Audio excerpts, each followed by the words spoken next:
Magandang umaga. Narito na nga ang pinakabagong balita sa lagay na ating panahon ngayong araw ng Martes, August 18, 2026. Narito ang ating pinakahuling satellite image kung saan may minomonitor nga tayong mga low pressure area sa loob at labas ng ating Philippine Area of Responsibility. Yung una, yung nasa loob ng ating Philippine Area of Responsibility, kanina alas 3 ng madaling araw, huling namataan sa layong 1,115 kilometers silangan ng Northern Luzon. Etong low pressure area na ito ay may kataasan nga yung tsansa na maging isang ganap na bagyo in the next 24 hours. Kung ito man ay maging bagyo sa loob ng ating PAR, bibigyan natin ito ng local name na Neneng. Kaya patuloy pa rin tayo mag-antabay sa mga ilalabas na update ng Pag-asa. Ito naman isang low pressure area na namomonitor ng Pag-asa nasa labas ng ating Philippine Area of Responsibility. Kanina kang alas 3 din na madaling araw, ito ay huling namataan sa layong 295 kilometers west-northwest ng Lawag City. Itong low pressure area na ito ay katamtaman ng tsansa na maging isang ganap na bagyo.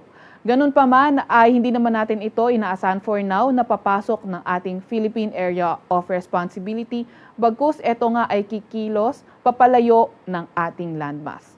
Samantalang southwest monsoon naman o habagat ang nakakaapekto sa Luzon at Visayas. Dahil nga rito sa southwest monsoon ay nakakaranas yung ating malaking bahagi ng bansa ng mga pag-ulan. So ito mostly affecting Luzon and Visayas at mas malalakas yung mga pag-ulan mostly sa western section ng Luzon and Visayas, kabilang na nga ang Metro Manila. Para naman sa lagay ng ating panahon ngayong araw, inaasahan natin yung monsoon rains sa lugar ng Benguet, sa may La Union, Pangasinan, Zambales, Bataan, Cavite, Batangas at Occidental Mindoro. Kapag binanggit nga natin yung monsoon rains, ito yung mga tuloy-tuloy na mga malalakas na mga pag-ulan. Samantalang occasional rains naman ang inaasahan natin sa may Abra, sa may Ilocos Sur, sa lugar ng Tarlac, Pampanga, Bulacan, Nueva Ecija, Laguna, Rizal, at Oriental Mindoro. Occasional rains naman yung pasulpot-sulpot din ng mga pag-ulan na posible pa rin naman itong mag-cause ng mga pagbaha at pagguho ng lupa. Kabilang nga sa occasional rains din yung lugar ng Metro Manila. Sa nalalabing bahagi ng Luzon, asahan nga natin yung maulap na papawirin at mga kalat-kalat na pag-ulan, pagkidlat at pagkulog. Kaya yung ating mga kababayan, lalo na yung mga inuulan ng mga nakaraang araw pa, ay pinag-iingat sa mga banta ng pagbaha at pagguho ng lupa. Lalo na nga ay naranasan nga natin ito na ngayon at ito ay mga tuloy-tuloy last week pa at kasi simula pa nga lang ng buwan ng Agosto.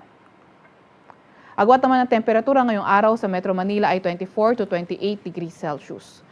16 to 19 degrees Celsius sa may Baguio at 26 to 30 degrees Celsius naman sa may Legazpi. Agwat ang temperatura sa Puerto Princesa ay 25 to 33 degrees Celsius.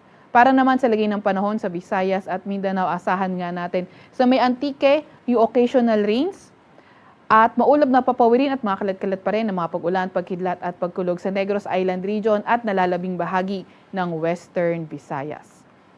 Sa nalalabing bahagi naman ng Visayas at Mindanao area, partly cloudy to cloudy skies, may mga tsansa ng mga localized thunderstorms. So kung sa ilang areas ng Visayas at malaking bahagi ng Luzon, maulan, dito naman sa areas kung saan bahagyang maulap hanggang sa maulap yung papawirin na may mga tsansa ng thunderstorm, posibleng makaranas ng mainit at maalinsangang panahon. Agwat ang temperatura sa Cebu at Tacloban ay 27 to 34 degrees Celsius. Agwat naman ang temperatura sa may Zamboanga ay 25 to 34 degrees Celsius. Meron naman tayong nilalabas na weather advisory. Ito ay updated ng 5 a.m. So yung weather advisory nga, yung mga malalakas na pag-ulan na inaasahan natin in the next 24 hours. So ngayong araw, 100 to 200 millimeters na mga pag-ulan posible sa may Occidental Mindoro, Cavite, Batangas, sa may Bataan, Zambales, Pangasinan, La Union at Benguet. Kapag 100 to 200 millimeters yung mga pag-ulan, yung flooding likely sa mga urbanized low-lying near rivers at landslide sa mga highly susceptible areas. 50 to 100 millimeters naman ng mga pag-ulan sa may Abra, sa may Ilocos Sur, sa may Tarlac, Nueva Ecija, Pampanga, Bulacan, Metro Manila, Rizal, Laguna, Oriental Mindoro at Antique. Pag 50 to 100 millimeters yung mga pag-ulan, localized flooding, posible sa urbanized low-lying near rivers at landslide sa mga highly susceptible areas. Bukas naman, inaasahan natin yung 100 to 200 millimeters na mga pag-ulan sa may La Union, Benguet, Pangasinan, Zambales, Bataan, pati na rin sa may Occidental Mindoro at 50 to 100 millimeters na pag-ulan sa Ilocos Sur, Nueva Ecija, Tarlac, Pampanga, Bulacan, Metro Manila, Rizal, Cavite, Laguna, Batangas at Occidental Mindoro. And on Thursday, mas kakaunti na nga yung mga areas na inaasahan natin na may mga malalakas na mga pag-ulan. 50 to 100 millimeters na mga pag-ulan posible sa Ilocos Norte, Ilocos Sur, La Union, Benguet, Pangasinan, Tarlac, Zambales, Pampanga, Bataan at Occidental Mindoro. Wala pa rin naman tayong gale warning sa kahit na anong dagat baybayin ng ating bansa, pero ingat pa rin sa papalaot sa hilaga at kanlurang bahagi ng Northern Luzon at silangang bahagi ng Mindanao sa tsansa ng katamtaman hanggang sa maalong karagatan. Sa Kalakang, Maynila, araw ay sisikat ng 5:43 ng umaga at lulubog ng 6:70 ng gabi. Huwag magpapahuli sa update ng Pag-asa. I-follow at i-like ang aming X at Facebook account, DOSC-Pag-asa. Mag-subscribe sa aming YouTube channel, DOSC-Pag-asa Weather Report. At para sa mas detalyadong impormasyon, bisitahin ang aming mga website, pag-asa.dosc.gov.ph at panahon.gov.ph. At yan nga muna ang pinakahuli sa lagay na ating panahon. Mula sa Weather Forecasting Center ng Pag-asa, Veronica Torres, nag-ulat.